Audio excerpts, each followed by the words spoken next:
Каналыма қош келдіңіздер. Бүгін сіздермен өте жұмсақ әрі өте дәмді булочка синнабонды жасайтын боламыз.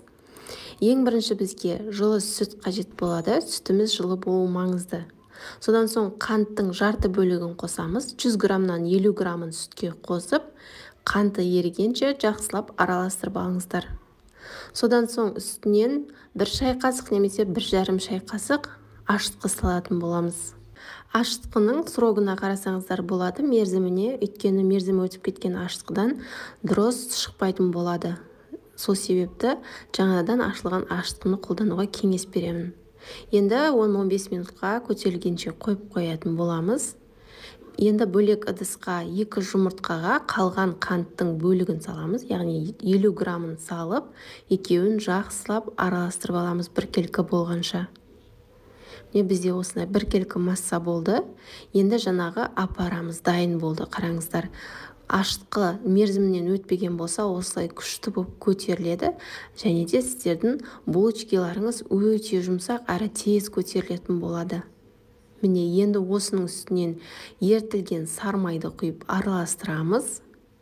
Және де жаңағы қантпен араласқан жұмыртқалы массамызды салып, тағы да араластырамыз. Және де еленген ұнымызды үстінен салып, ең әуелі қасықтың көмегімен жақсылап араластырып алыңыздар. Жақсылап араластырып, қолға жабысатындай өте жұмсақ қамыр дайын болады. Ұнды 500-550 грамм шамасында саласыздар. Міне бізде осындай өте жұмсақ әрі әдемі қамырымыз дайын болды. Енді осы қамырды көтерілгенге қалдырып қоямыз. Жарты сағат, 1 сағат шамасында көтеріліп қалады. Енді оған дейін біз ішінде салатын начинкасын дайындаймыз. Негізі синнабонға қант пен корица қосады, бірақ бізде отбасымызда ешкімге корица ұнамайды. Сол себепті корицаның орнына мен мак қостым. Егер сіздерге мак ұнамайтын болса, жай ғана қанттың өзімен жасасаңыздар да болады. Мен қантқа мак араластырып дайындап қойдым. Осы уақыт аралығында біздің қамырымыз көтеріліп қалды. Шамамен 45 минуттай тұрды менде. Енді осы қамырымызды жайып шығатын боламыз. Өте жұқа етіп жайып шығасыздар.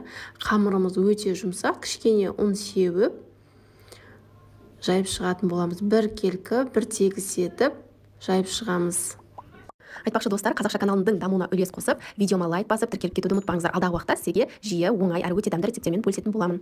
Енді орташа жұқалықты жайылған қамырдың үстінде еріп тұрған бөлме температурасындағы сармайды жағып шығамыз. Ертілген сармайды қолданбаңыздар, өйткені ораған кезде кішкене еріп кетуі мүмкін, орауға ыңғайсыз болады. Сол себепті біз осылай бөлме температурасындағы сармайды жұқа етіп, біркелкі етіп жайып шығатын боламыз. Және де алдын ала дайындап қойған начинкамызды, яғни қант пен мак араластырған начинкасын ішіне барлық жерге толықтай біркелкі етіп төсеп шығатын боламыз. Жаңа айтып өткендей, енді толықтай орап көбекке үлесетін болады. Пышақпен кішкене қиындау болады. Сол себепті жіппен кесуге кеңес беремін. Оңай әрі біркелкі болып кесіледі. Міне барлығын осындай алып шығарған жақындай бастады. Әбден көтерілгеннен кейін пешке 180 градусқа сливочный сырда қолдансаңыздар қалмағандықтан қолдануға болады, сахарный пудра екеуін.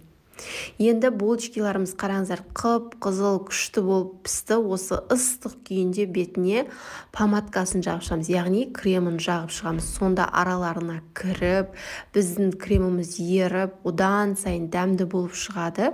Міне барлығын ыстық күйде толықтай жағып шығыңыздар. Толық рецепті мен описанияға қалдырып кеттім. Описаниядан қарап жасап көріңіздер.